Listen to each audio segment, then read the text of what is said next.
નમસ્કાર ગુજરાતના અધિકારી મિત્રો, આજે આપણે જોવાના છે 15 એપ્રિલ 2025નું મોસ્ટ ઇમ્પોર્ટન્ટ કરંટ અફેર। તે પહેલાં ખાસ કરીને ચેનલ ઉપર નવા હોય તો ચેનલને સબસ્ક્રાઈબ કરી લેવી, વિડીયો પસંદ આવે લાઇક કરવો અને તમારા મિત્રો સુધી શેર પણ કરી દેવો। તો ચલીએ આજના ક્લાસની શરૂઆત કરી દઈએ। તો આંતરરાષ્ટ્રીય માનવ અવકાશ ઉડાન દિવસ 2025 ક્યારે મનાવવામાં આવ્યો છે? તો 12 એપ્રિલના રોજ મનાવવામાં આવે છે આ દિવસ। તો દર વર્ષે 12 એપ્રિલના રોજ વિશ્વ માનવ જાતની સૌથી અભૂતપૂર્વ સિદ્ધિઓમાંનો એક જે આંતરરાષ્ટ્રીય માનવ અવકાશ ઉડાન દિવસને મનાવવામાં આવે છે અને 2011ના સંયુક્ત રાષ્ટ્રની મહાસભા દ્વારા એટલે કે યુનાઇટેડ જનરલ એસેમ્બલી દ્વારા જાહેર કરાયેલ આ વૈશ્વિક ઉજવણી જે બાહ્ય અવકાશમાં પ્રથમ માનવ યાત્રીની વર્ષગાંઠને ચિહ્નિત કરે છે। આપણને ખ્યાલ જ હશે 1961ના દિવસે સોવિયતી અવકાશનું એક યુરી ગાગરીન નામના વ્યક્તિ જે વોસ્ટ 1માં બેસી અને પૃથ્વીની પરિક્રમા કરનાર પ્રથમ માનવ બન્યા હતા અને એના જ માનમાં આ દિવસ ઉજવવામાં આવે છે। એટલે એના પછીના બધી જ જે અવકાશમાં ગયા એના માનમાં કહી શકો। ત્યારબાદ એપ્રિલના દિવસો જોઈ લઈએ તો 1 એપ્રિલે ઉત્કર્ષ દિવસ એટલે કે ઓડિશાનો સ્થાપના દિવસ, 2 એપ્રિલ વિશ્વ ઓટિઝમ જાગૃત દિવસ, 21 જૂનની થીમ આપણને મળી ગઈ છે યોગ દિવસની, એક પૃથ્વી એક સ્વાસ્થ્ય માટે થીમ, અને 4 એપ્રિલે ઇન્ટરનેશનલ માઇન્ડ અવેરનેસ ડે ઉજવવામાં આવે છે। 5 એપ્રિલ રાષ્ટ્રીય દરિયાઈ દિવસ, 7 એપ્રિલ વિશ્વ આરોગ્ય દિવસ, 10 એપ્રિલ વિશ્વ હોમિયોપેથીય દિવસ, 11 એપ્રિલ રાષ્ટ્રીય સલામતી માતૃત્વ દિવસ ઉજવવામાં આવે છે। યાદ રાખવા આ દિવસો સાથે। ત્યારબાદ 2031નું જે ફિફા મહિલા વર્લ્ડ કપ આયોજન કરવા માટે કયો દેશ તૈનાત છે? તો એ અમેરિકા આ દેશની જે યજમાની કરવાનો છે। તો ફૂટબોલ વૈશ્વિક જે ગવર્નિંગ બોડીએ ફિફાની એક ગુરુવારે જાહેરાત કરી કે 2031માં અને 2035 બંને મહિલા ફૂટબોલ વર્લ્ડ કપ છે ને એ પહેલાં સંયુક્ત રાષ્ટ્ર અમેરિકામાં, પછી 2035નો છે એ યુકેમાં યોજાવાનો છે। જે 4 વખત ચેમ્પિયનશિપ યુનાઇટેડ સ્ટેટ 2031ની આવૃત્તિ માટે એકમાત્ર બિન દાખલ કર્યું હતું। ટૂંકમાં જો આમાં કેવી રીતના હોય તો 2031માં કયો દેશ આયોજન કરવાનો છે એની લિસ્ટ આવે। સમજી લો કે ભારતને આયોજન કરવું હોય તો ભારતને એક પત્ર નાખવો પડે અહીંયા। હવે એ પ્રમાણે 2031માં અત્યાર સુધી અમેરિકાએ એક જ નાખ્યો છે પત્ર અને આને સહમતિ પણ મળી ગઈ છે, જ્યારે 2035નો યુકે કરવાનું છે આયોજન। આવી રીતના હોય કંઈક। અને આ ત્રીજી વખત હશે જ્યારે રાષ્ટ્રીય મહિલા ફૂટબોલ ટુર્નામેન્ટ આયોજન કરશે અમેરિકા। યાદ રાખવું 3 વખતની વિજેતા, 4 વખતનો વિજેતા અને 3 વખત આયોજન। હવે બંને કપો જોઈ લઈએ। પહેલાં મહિલા વર્લ્ડ કપની વાત કરીએ તો 1991માં પહેલી વખત થયો હતો ચીનમાં, જ્યારે 2023માં ઓસ્ટ્રેલિયા અને ન્યૂઝીલેન્ડમાં પહેલી વખત થયો હતો જેમાં સ્પેન જીત્યું હતું, ઇંગ્લેન્ડને હાર્યું હતું, જ્યારે 2027નો બ્રાઝિલમાં થવાનો છે। જ્યારે ફિફા મેન્સ વર્લ્ડ કપની વાત કરીએ તો 22મી આવૃત્તિ જે 2022માં કતારમાં થઈ હતી, આર્જેન્ટિના જીત્યું હતું ફ્રાન્સને હરાવીને। 23મી આવૃત્તિ 2026માં કેનેડા, મેક્સિકો, યુનાઇટેડ સ્ટેટ વગેરેમાં થવાની છે। 24મી આવૃત્તિ 2030માં મોરેકો, પોર્ટુગલ અને સ્પેનમાં થવાની છે। 25મી આવૃત્તિ 2034માં સાઉદી અરેબિયામાં થવાની છે। તો મહિલામાં 2035 સુધીનું લિસ્ટ આવી ગયું, પુરુષમાં 2034 સુધીનું લિસ્ટ આવી ગયું। યાદ રાખવા આ બધી પૂછાઈ ગયા ઘણી એક્ઝામોમાં। ત્યારબાદ ફિફાએ આ જાહેરાત કરી એની વાત કરીએ તો 1904માં એની રચના થઈ હતી। મુખ્ય મથક જ્યુરિચ સ્વિટ્ઝરલેન્ડમાં છે। પ્રેસિડેન્ટ જિયાની ઇન્ફેન્ટિનો છે। યાદ રાખવી એટલી માહિતી ફૂટબોલની સર્વોચ્ચ સંસ્થા ફિફા વિશે। ત્યારબાદ થોમસ કુકે કોને પોતાના બ્રાન્ડ એમ્બેસેડર તરીકે નિયુક્ત કર્યા છે? તો કાર્તિક આર્યનને નિયુક્ત કર્યા છે આ નિયુક્તિ માટે। તો થોમસ કુક ઇન્ડિયાએ તેના નવા બ્રાન્ડ એમ્બેસેડર ટ્રાવેલર કાર્ડને પ્રમોટ કરવા માટે એક બોલિવૂડ અભિનેતા કાર્તિક આર્યનને તેના બ્રાન્ડ એમ્બેસેડર તરીકે નિયુક્ત કર્યા છે, જેનો ઉદ્દેશ્ય તો કે સરળ મુસાફરને અનુભવને પૂરો પાડવાનો, ભારતની યુવાનો પ્રત્યે આર્યનનું આકર્ષણ અને તેની નવી ઝુંબેશ ચિત્રિત અને આંતરરાષ્ટ્રીય પ્રવાસ પર ફોકસ કરવાના પડકારો સાથે આ પગલું લેવામાં આવ્યું છે થોમસ કુક દ્વારા। તો નવી નિયુક્તિ છે, ખાલી થોમસ કુક ઇન્ડિયાએ કાર્તિક આર્યનને પોતાના બ્રાન્ડ એમ્બેસેડર બનાવ્યા છે, એટલી જ માહિતી યાદ રાખવાની છે। ત્યારબાદ કયું રાજ્ય રાષ્ટ્રીય આદિવાસી યુવા મહોત્સવનું આયોજન કરવાનું છે? તો મિઝોરમ આ આયોજન કરવા માટે તૈનાત છે। તો મિઝોરમ રાષ્ટ્રીય આદિવાસી યુવા મહોત્સવ જે ઉત્સાહ અને ઉત્સવની ભાવનાને સાથે આઇઝોલ નજીક કેલસી સ્થિર રાજ્યમાં આદિવાસી સંશોધન કેન્દ્ર ખાતે ઉજવવામાં આવી રહ્યું છે આ રાષ્ટ્રીય આદિવાસી યુવા મહોત્સવ। આ 4 દિવસીય ઉત્સવ છે જે 8 એપ્રિલથી શરૂઆત થાય અને રાષ્ટ્રીય આદિવાસી છે યુવા મહોત્સવ આદિવાસી સ્વાતંત્ર્ય સેનાની આપણા બિરસા મુંડા છે ને એની 150મી જન્મ જયંતિ નિમિત્તે ઉજવવામાં આવે છે અને એની જ યાદરૂપે આ ઉત્સવ પણ ઉજવવામાં આવી રહ્યો છે। અને આ ઉત્સવનો ઉદ્દેશ્ય તો કે આદિવાસી સ્વાતંત્ર્ય સેનાનીઓનું સન્માન કરવાનું, યુવા અને જનતાને દેશભક્તિના ઉત્સાહથી જગાડવાના છે। તો બિરસા મુંડા વિશે પણ થોડીક માહિતી લઈ લઈએ। ઝારખંડ મુંડા જનજાતિના સ્વાતંત્ર્ય સેનાની હતા એ, જેને 1899થી 1900 સુધી છોટાનાગપુરના વિસ્તારમાં અંગ્રેજો સામે મુંડા વિદ્રોહો કર્યા હતા। ઘણા સુધારાના કાર્ય કર્યા હતા, જેમ કે આદિવાસી ભાઈઓમાં નશા મુક્તિ ને ત્યારે તો દારૂને બધી બહુ વગેરે હતું એ મુક્તિ કરવાનું ને એવા બધી ઘણા એના પગલાં સારા પડશે। જ્યારે મિઝોરમ આનું આયોજન કરી રહ્યું છે, કેપિટલ આઇઝોલ છે, સીએમ તો કે લાલુ દુહામાં છે, રાજ્યપાલ વીકે સિંહ છે। યાદ રાખવી એટલી માહિતી મિઝોરમ વિશે। ત્યારબાદ કયા રાજ્યના 6 નવા ઉત્સવને ભૌગોલિક સંકેત આપવામાં આવ્યો છે?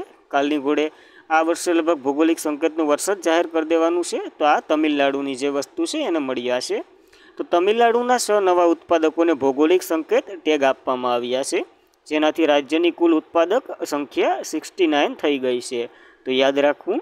અને તેમને અન્ય ગુણોમાં પ્રખ્યાત આ ઉત્પાદકો જે પાનુરીતી જેડફૂટ, પાનુરીતી કાજુ, જે પાલિયાનું કુટી એસિડ સૂનો, વિધુંધનગ સાબા વંથલી, ચેટીકલમ નાની ડુંગરી અને રામાંડુ સિથાલા વગેરેનો સમાવેશ થાય છે।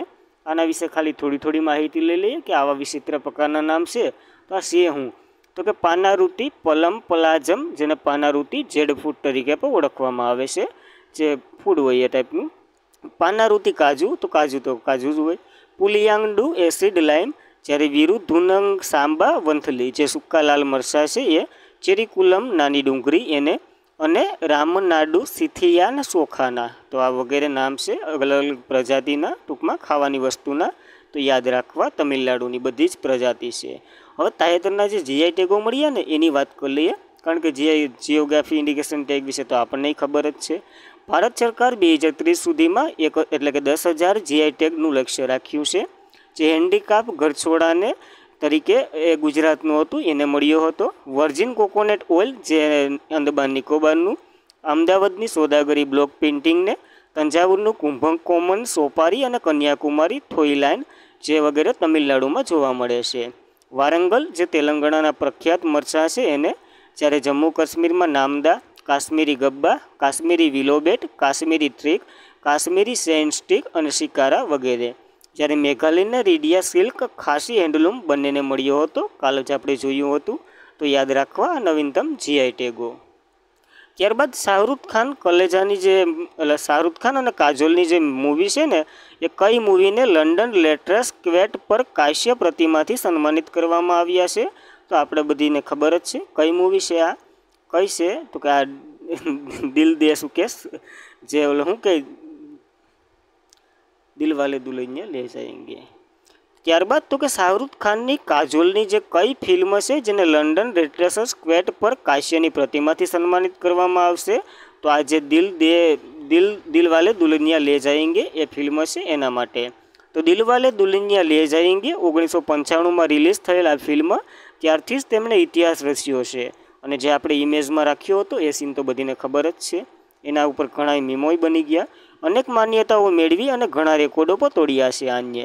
શાહરૂખ ખાન અને કાજોલની આ અભિનેતાની આ ફિલ્મ જે હોલિવૂડની સૌથી પ્રિય ઓન સ્ક્રીન જોડાણમાં એક લંડનના કાશ્ય પ્રતિમાથી સન્માનિત થવાની છે, અને આ એક ઐતિહાસિક ક્ષણ છે, કારણ કે આ દિલ વાલે દુલ્હનિયા લે જાયેંગે લેટેસ્ટ ક્વેટ પ્રખ્યાત સીન્સ ઇન ક્વેસ મૂવીની ટેલરની યાદમાં અપનાવનાર ભારતની પ્રથમ ફિલ્મ બની છે। ટૂંકમાં લંડનનો જે કાશ્યની પ્રતિમા મેળવનાર પ્રથમ ફિલ્મ છે, અને આદિત્ય ચોપડા આના ડાયરેક્ટર છે। જે ફિલ્મની એક અવિશ્રામ ક્ષણ કેદ કરવામાં આવી, આ ફિલ્મને 30 વર્ષ પૂર્ણ થયા એની જ ઉજવણીના ભાગરૂપે અને આ એવોર્ડ પણ મળ્યો છે, તો યાદ રાખવી કાજોલ અને શાહરૂખ ખાનની જે મૂવી છે એ। ત્યારબાદ ઓટાવા લેન્ડ માઇલ કન્વેન્શન ક્યાં બનાવવામાં આવી રહ્યું છે, એટલે કે ટૂંકમાં આ પ્રશ્નમાં થોડીક ક્યારે બનાવવામાં આવ્યું હતું? તો 1997માં બનાવવામાં આવ્યું હતું। હવે આ કન્વેન્શન એટલે કે લેન્ડમાર્ક શું છે?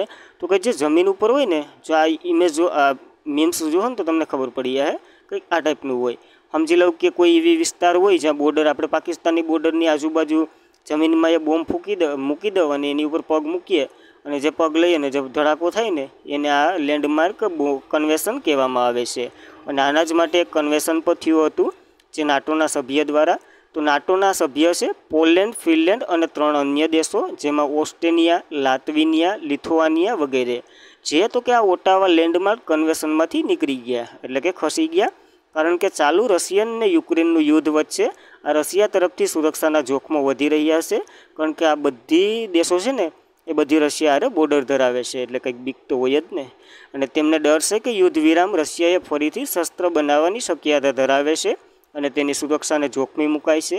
હવે આ ઓટાવા લેન્ડમાર્ક કન્વેન્શનમાંથી નીકળે તો આનો ફાયદો શું? તો કે આ પોતાની સરહદ ઉપર આવી રીતના બોમ્બ ફિટ કરી શકે રશિયાથી સુરક્ષા મેળવવા માટે. અને આ કન્વેન્શન તો કે 1997માં થયું હતું. આ એક આંતરરાષ્ટ્રીય કરાર છે જે માનવ વિરોધી લેન્ડમાર્કના ઉપયોગ, ઉત્પાદન, સંગ્રહ અને ટ્રાન્સફર પર પ્રતિબંધ મૂકે છે. આ સંધિ ડિસેમ્બર 1997માં અપનાવવામાં આવી હતી. માર્ચ 1999માં અમલ થઈ હતી. ભારત ને અમેરિકા, રશિયા અને ચીન ને વગેરે આના સભ્ય નથી, તો એ પણ યાદ રાખવું, એટલે કે આમાં હસ્તાક્ષર નથી કર્યા. ત્યારબાદ તો કે MSDE એ ઇન્ડિયા સ્કિલ્સ એક્સલન્સ લોન્ચ કર્યું. આના માટે કોની સાથે અહીંયા ભાગીદારી કરી? તો વર્લ્ડ ઇકોનોમિક ફોરમ સાથે અહીંયા ભાગીદારી કરી છે. તો ભારતના કૌશલ્ય લક્ષ્યને વેગ આપવા તરફ એક મહત્વપૂર્ણ પગલાં તરીકે કૌશલ્ય વિકાસ અને ઉદ્યોગ સાહસિક મંત્રાલય દ્વારા વર્લ્ડ ઇકોનોમિક ફોરમના સહયોગથી નવી દિલ્હીમાં કૌશલ્ય ભવનમાં એક ઉચ્ચ સ્તરની જે રાઉન્ડ મેટ દરમિયાન ઇન્ડિયા સ્કિલ એક્સલન્સની પહેલની ચર્ચા કરવામાં આવી અને આને આગળ ધપાવવા માટે એક કરાર પર થયા છે વર્લ્ડ ઇકોનોમિક ફોરમ માટે. આનો ઉદ્દેશ્ય તો કે ભારતમાં યુવાનોને કૌશલ્ય રોજગારી માટે તૈનાત કરવા, તેની વચ્ચે કૌશલ્યનો વિકાસને પ્રોત્સાહન આપવાનું છે. તો એ પણ યાદ રાખવું. આ ઝુંબેશ સ્કિલ ઇન્ડિયા મિશન હેઠળ કરવામાં આવી હતી અને સ્કીમ ઇન્ડિયા મિશન તો કે 2015માં શરૂ થયું હતું.